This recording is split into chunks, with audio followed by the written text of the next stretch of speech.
Oi pessoal, aqui é a nossa aula 8, nossa última aula do nosso curso de atualização em Direito de Família, falando sobre um assunto que interessa muita gente, que é sobre a guarda dos filhos, né? Um dos maiores problemas quando a gente está enfrentando um divórcio litigioso, que é a guarda dos filhos menores. Então o casal às vezes briga por causa disso, briga às vezes porque quer realmente ficar com os filhos e outras vezes, infelizmente, brigam para poder atingir o outro querendo ficar com a guarda. Daí a gente tem os efeitos disso através da alienação parental. Então, o mais importante como advogados pensar, nós temos que trabalhar o divórcio, o rompimento da relação, a dissolução da união estável, sempre pensando no que vai ser melhor para os filhos menores. Eles são as pessoas e as partes mais frágeis dessa relação. Então, todo cuidado é pouco nesses casos envolvendo guarda de filhos após o rompimento de uma relação. Então, a guarda, temos um conceito aqui, vamos dar uma olhadinha no nosso slide. A guarda, na verdade, é um direito-dever, então eu tenho direitos e deveres com relação aos filhos, isso também é oriundo lá do poder familiar que nós já vimos em outras aulas, e a ideia é garantir o pleno desenvolvimento dos menores através dessa guarda, né?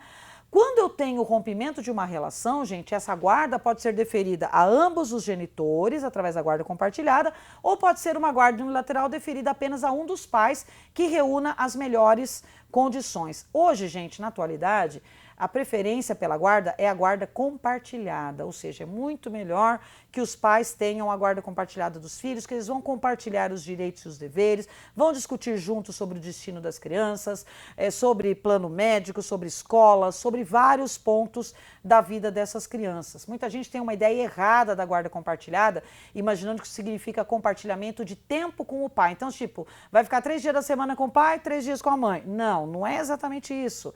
Isso seria uma guarda alternada, que não é o caso. A guarda compartilhada é compartilhamento de tempo e de direitos e deveres. Então é uma coisa mais livre, uma coisa mais tranquila, uma coisa mais justa para ambos os genitores, a guarda compartilhada. Daí ela ter sido a guarda colocada como a guarda preferencial. Nós vamos ter, então, basicamente, esses tipos de guarda.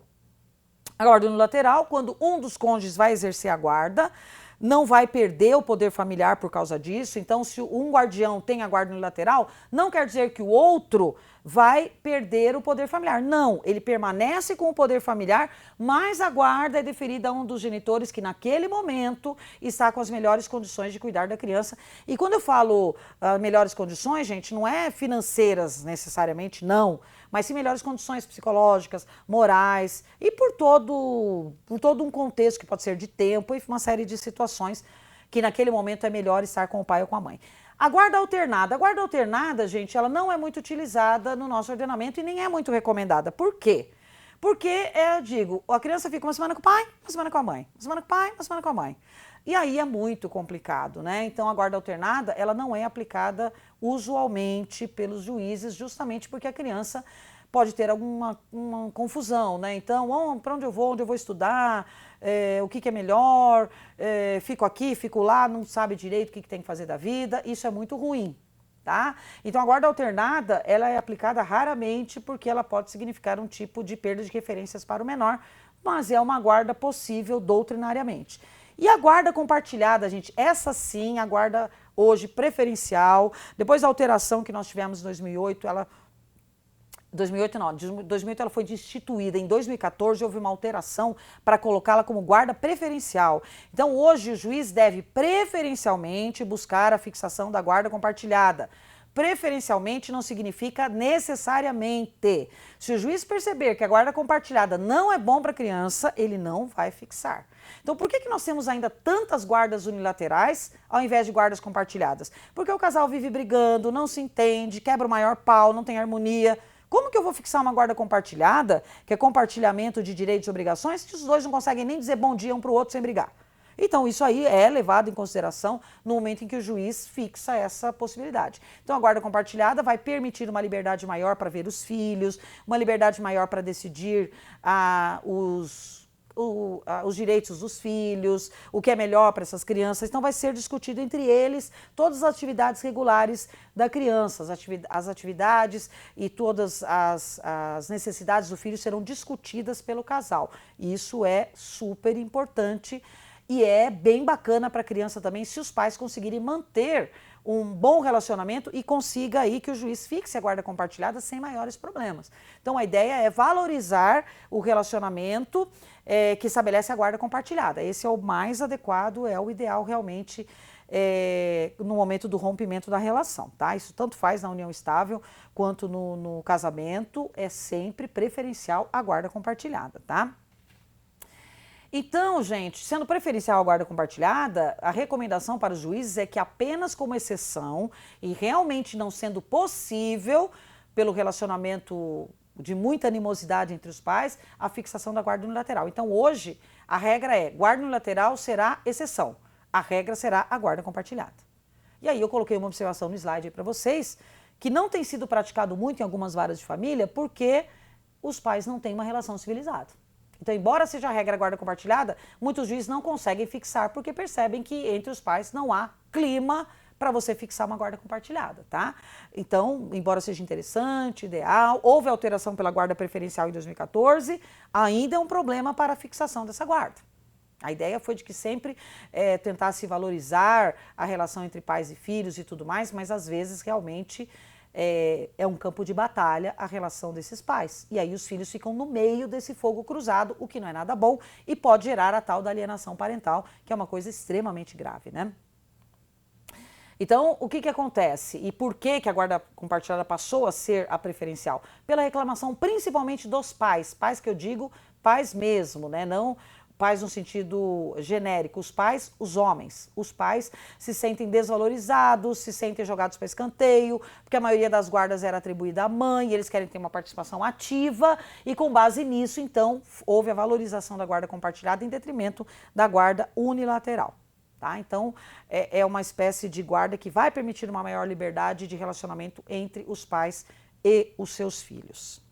E aí nós temos um problema que pode advir dessas relações complicadas, dessas relações de extrema animosidade entre pais e filhos, que é a alienação parental. Vamos dar uma olhadinha aqui no nosso slide, né? A alienação parental é uma situação que sempre existiu na história da humanidade, dos relacionamentos.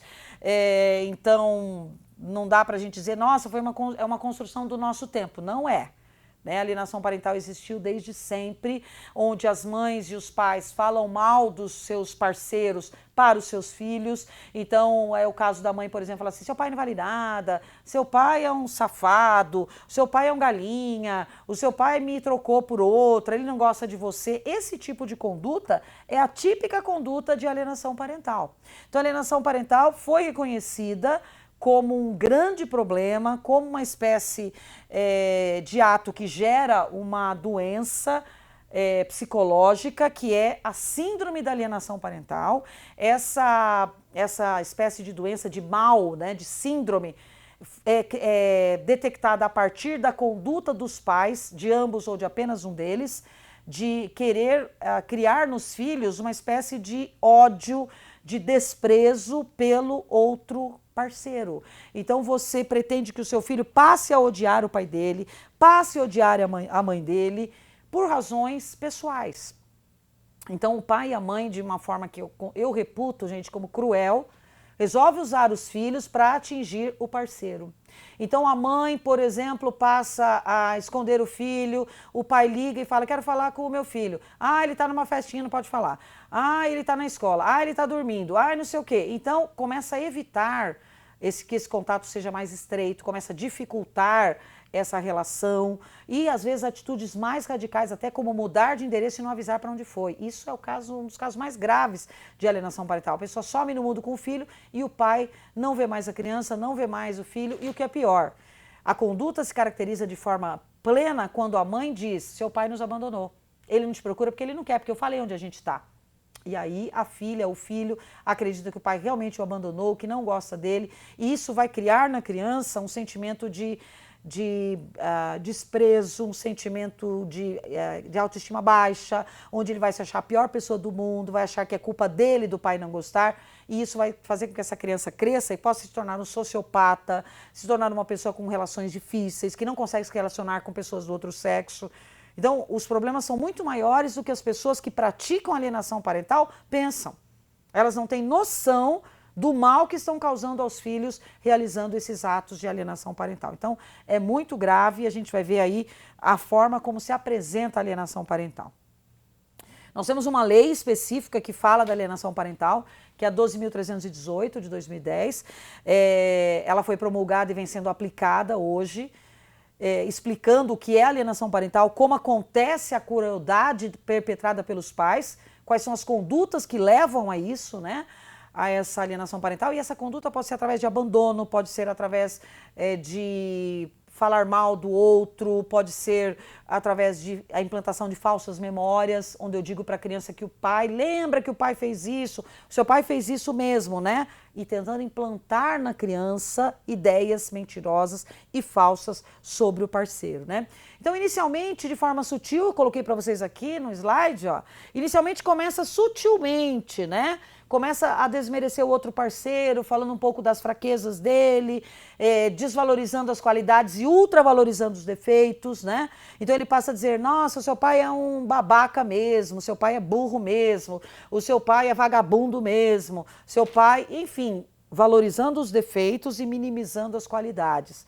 Começa dessa forma, onde a criança vai criar uma espécie de desprezo pelo pai ou pela mãe. Eu falo pelo pai, gente, porque infelizmente a maioria dos casos de alienação parental são praticados pelas mães. Infelizmente, isso porque a gente vem de um histórico, né, em que as mães ficavam normalmente com a guarda dos filhos. Mas é óbvio que os pais também praticam alienação parental, óbvio. Mas a maioria dos casos conhecidos de alienação parental são das mães e por conta disso até muitos pais usam isso para tentar criar relações mentirosas com os filhos. A gente vai falar já daqui a pouco o que está acontecendo por conta disso. Então, inicialmente é sutil, mas depois a coisa vai ficando mais agressiva, até chegar ao ponto em que a criança começa realmente a desprezar e não querer mais contato com outro genitor.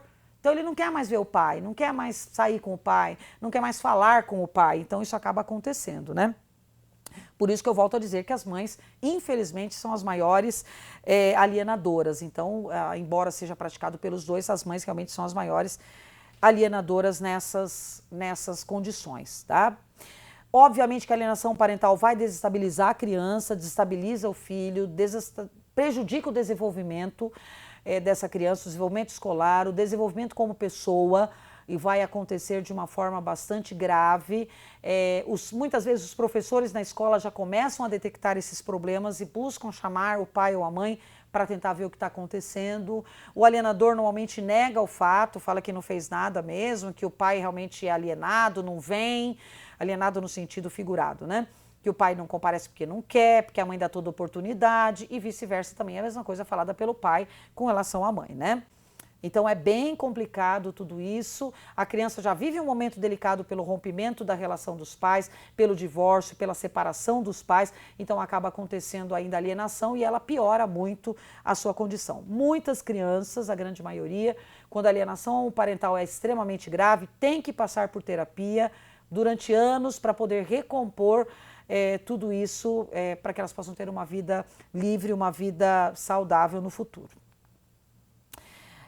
Obviamente que uma vez que essa alienação parental aconteça, eu terei o problema de saúde, o problema médico, o problema psicológico e também o problema jurídico, né? O alienador passa a praticar ilícito civil e penal, dependendo de como é praticada a alienação, e deverá suportar as consequências dessa alienação. E essas consequências vai desde uma suspensão do poder familiar, até pagamento de multa, até obrigatoriedade de fazer tratamento terapêutico para poder ter a guarda dos filhos novamente. A perda da guarda ou a aplicação da guarda compartilhada são situações que podem ocorrer com os alienadores. Então, detectada a alienação, os juízes tomarão providências para que isso possa ser solucionado e que a criança não fique mais sujeita a esse tipo de situação, aplicando as sanções previstas na lei da alienação parental, com certeza.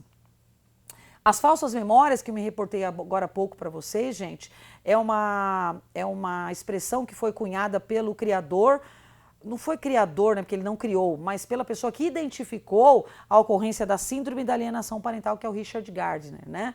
O Richard Gardner, ele detectou essa síndrome da alienação parental e detectou a implantação das falsas memórias.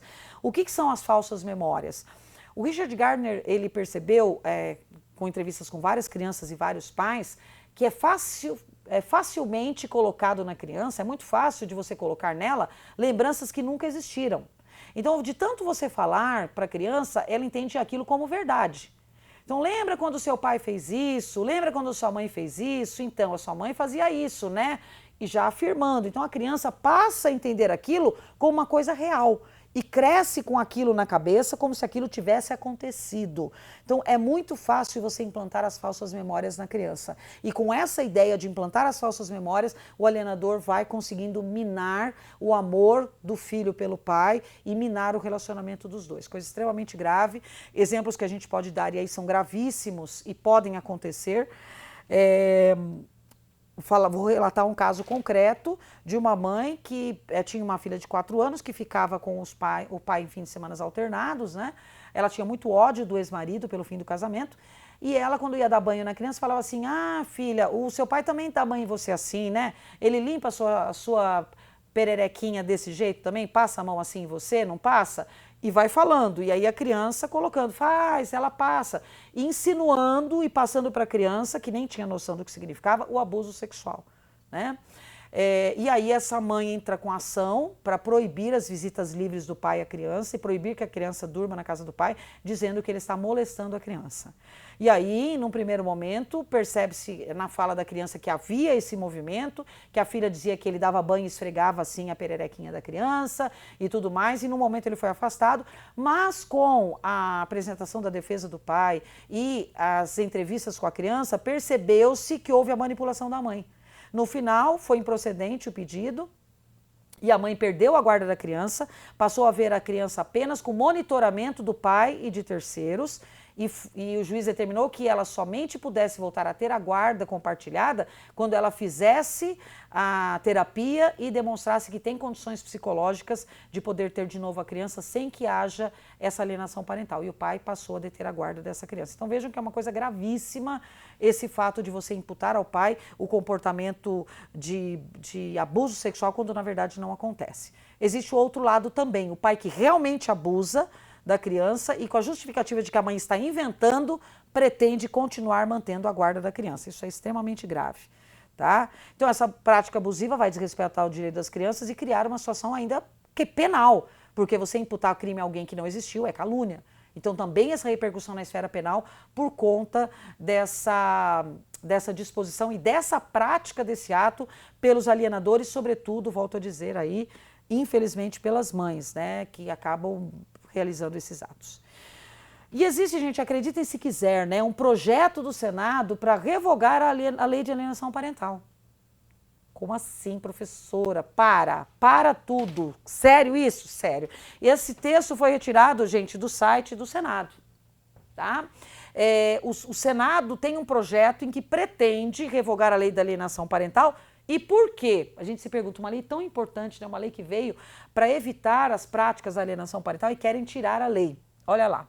Revoga a lei da alienação parental, lei 2.318, por considerar que tem propiciado o desvirtuamento do propósito protetivo da criança ou do adolescente, submetendo-os a abusadores. Trocando em miúdo, sabe o que significa, gente? É assim.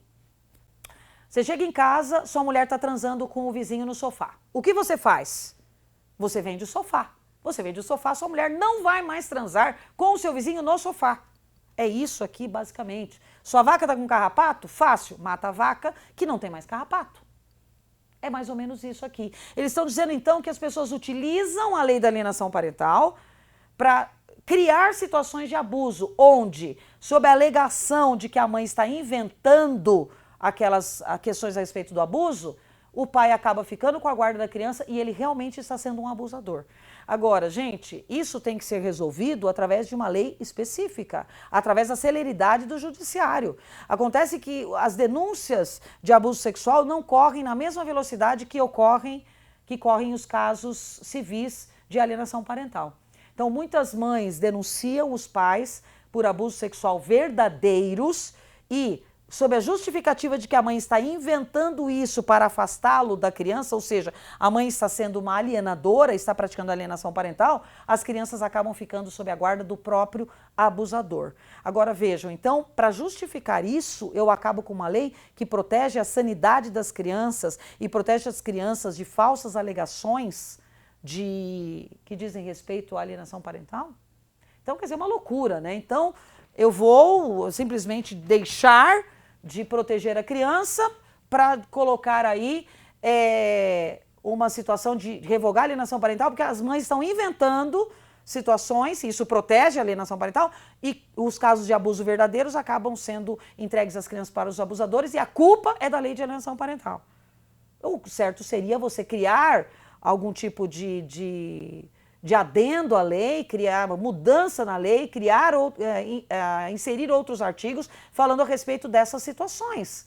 Ou modificando o sistema, o processo pelo qual corre a alienação parental. Agora, revogar a lei sobre a alegação de que os abusadores estão acabando ficando com a guarda dessas crianças por conta da alegação falsa de alienação parental é um absurdo, né? Então a discussão tá feia lá no Congresso, a coisa tá andando assim de um ritmo meio bagunçado, porque está tendo muita briga, né?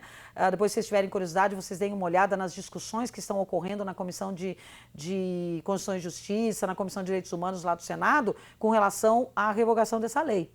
A coisa realmente não está fácil. Então, no momento, quando eu consultei pela última vez em julho de 2019, estava na Comissão de Direitos Humanos a questão, e a relatora do projeto estava com o projeto para dar o seu parecer. Então, a coisa não está fácil, né? Então, a ideia é discutir a revogação da lei de alienação parental. Eu não acredito, eu espero, ou melhor dizendo, que não seja revogada, porque isso seria um retrocesso absurdo e que resolva o problema desse descompasso entre a alegação da questão penal do abuso com a relação da alienação parental. Eu preciso que isso ande em compasso adequado. Agora, você querer acabar com a lei da alienação parental por conta de que as crianças voltam para os pais que são abusadores, isso é um absurdo. Eu tenho que resolver o problema do abusador. Agora, não posso acabar com a lei da alienação parental, que vai desproteger as crianças também, tá? Então, aí a questão está bem complexa e bem difícil de ser discutida no Senado, mas nós corremos o risco, sim, dessa revogação. Temos que ficar atentos aí, porque isso seria um enorme retrocesso no direito de família, tá? Coloquei aqui para vocês a fala de uma advogada de família que fala sobre isso. Ela disse o seguinte: existem falhas no sistema judiciário, principalmente em relação à realização das perícias judiciais. Claro que existe, né? Para fazer a perícia com a criança, há poucos profissionais, alguns desmotivados pelo excesso de trabalho. E, de fato, nosso corpo técnico pode ter melhorias que são sempre bem-vindas. Então, se a gente resolvesse a questão da perícia, muita coisa estaria resolvida. Eu não precisaria pensar em revogar a lei da alienação parental, gente, por conta disso. Basta, então, melhorar o corpo técnico que avalia as crianças, que avalia os supostos abusadores, os supostos alienadores. Então, como eu não tenho muitas ferramentas para lidar com isso, acaba gerando problemas e a criança acaba ficando com um guardião que não tem as melhores condições ou mesmo um abusador. Então, isso por quê? Porque eu não consigo fazer a perícia na forma adequada pela lei. A lei da alienação parental diz que essa decisão de você reconhecer a alienação parental, ela deve ser tomada pelo juiz com a ajuda de profissionais habilitados que vão analisar a situação da criança, do suposto alienador, do pai e da mãe. Isso tem que ser avaliado. Agora, se eu não tenho profissionais adequados, o que eu faço? Revoga a lei. Não melhora a situação do judiciário. Vamos revogar a lei, que é mais prático. Pelo amor, né, gente? Isso aí é uma coisa que... Enfim, absurdo. Aí a advogada continua comentando, né, que a lei foi um avanço no direito de família, que os alienadores mudam o seu comportamento, porque sabem que tem a lei e usam isso para praticar abusos, evidentemente. Agora, eu não posso culpar a lei pelo comportamento das pessoas mal intencionadas. O que eu tenho que fazer? Melhorar o corpo técnico no judiciário para que melhore, que as decisões sejam tomadas de acordo, para que os profissionais possam detectar se existe ou não existe alienação parental. Revogar a lei é um absurdo. Revogar a lei é mostrar a incapacidade do judiciário de resolver os problemas. Eu vou assinar, dar atestado de incapacidade. É essa a verdade, eu vou dar atestado de incapacidade. Então nós estamos correndo o risco de revogação da lei porque o nosso judiciário não consegue realizar a avaliação das pessoas envolvidas numa alienação parental, o que é um absurdo. Vamos combinar, né? Aqui eu coloquei para vocês, gente, depois acho interessante, fica a dica, para que vocês possam verificar a posição dessa advogada, a entrevista que ela passou e a matéria completa que foi publicada no site do Migalhas. Então, fica a dica para vocês aí saberem mais do que está rolando com relação à alienação parental, tá? Bom, claro, eu coloquei para vocês que eu também dei meu pitaco, né, gente? Aí coloquei aí, ó, dei meu pitaco no canal Direito com Elas no YouTube, né? Então, se vocês quiserem dar uma olhada ali sobre meu posicionamento, que eu até já coloquei um pouco para vocês aqui, eu fiz um vídeo lá falando sobre a possibilidade de revogação da alienação parental lá no meu canal Direito com Elas. Então, dá para vocês terem uma ideia. Então, gente, é uma coisa que a gente espera que não aconteça, é uma coisa que a gente espera que seja vista com mais rigor, que de repente surja um projeto melhorando as condições do judiciário para que a gente possa ter perícias aptas a detectar a alienação parental num tempo hábil, sem que com isso a gente prejudique os direitos tanto das crianças quanto dos pais. Então é extremamente importante. Com relação, gente, à guarda dos filhos e essa manipulação, era isso que a gente tinha a dizer. Complementando, eu queria dizer que outra proteção que se dá à criança também é através da tutela. A tutela, quando eu não tenho a presença dos pais, eu posso nomear um tutor. Os direitos e deveres do tutor são muito parecidos com os direitos e deveres dos pais, obviamente acrescentados de outras situações pelo fato do tutor não ser o pai. Então a tutela também vai substituir a presença dos pais nesses casos, né? Como não tivemos aí grandes alterações e grandes mudanças no que se refere à tutela, a gente só vai orientar a vocês que deem uma olhada depois nos dispositivos legais a respeito da tutela, que não foram alterados desde que o código foi promulgado.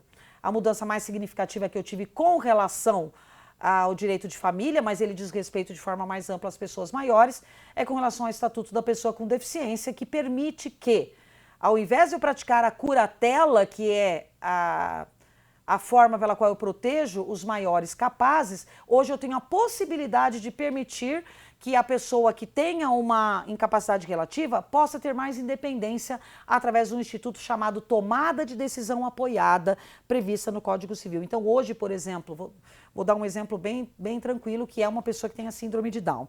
Hoje, pessoas que têm a síndrome de Down são pessoas que têm uma vida relativamente normal.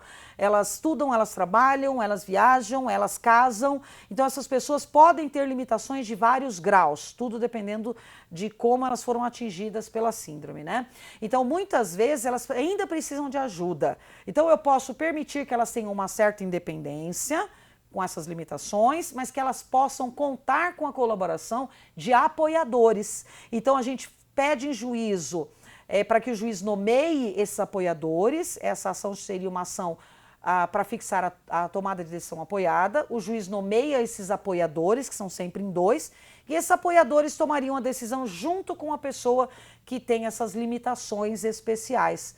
E aí essa pessoa teria uma certa liberdade para tomar decisões juntamente com esses apoiadores através da tomada de decisão apoiada, mas essa é uma ação que cabe não para menores, e sim para maiores que tenham algum tipo de limitação intelectual e que precisam de ajuda para a tomada de certas decisões. Certo, pessoal? Então, com relação a isso, era o que tínhamos a dizer, e conforme as inovações e as mudanças vão acontecendo em família, é muito importante, gente, que você que atua em direito de família esteja muito ligado. Eu falei na primeira aula e repito agora, o direito de família está em constante mudança. O direito de família hoje vive uma volta ao direito que a gente chama de direito de família constitucional. Então, aquelas questões voltadas ao direito à dignidade da pessoa humana, ao direito à igualdade, isso tem sido aplicado diretamente no direito de família. Então, constantemente, nós vamos ter alterações, novas interpretações, jurisprudência modificando, provimento e resoluções do CNJ regulando as relações familiares, isso vai continuar acontecendo. Então, a atualização é fundamental no direito de família. Vocês não devem nunca perder isso de vista, tá? É muito importante. Quem não se atualiza vai ficar para trás e vai acabar prejudicando a própria causa em que estiver atuando em direito de família e o seu trabalho também, não podendo servir ao cliente da maneira como ele deve ser servido. Certo, pessoal? Então, a gente se encontra por aí. Essa foi a nossa última aula do nosso curso de atualização. E a gente se vê. Até lá!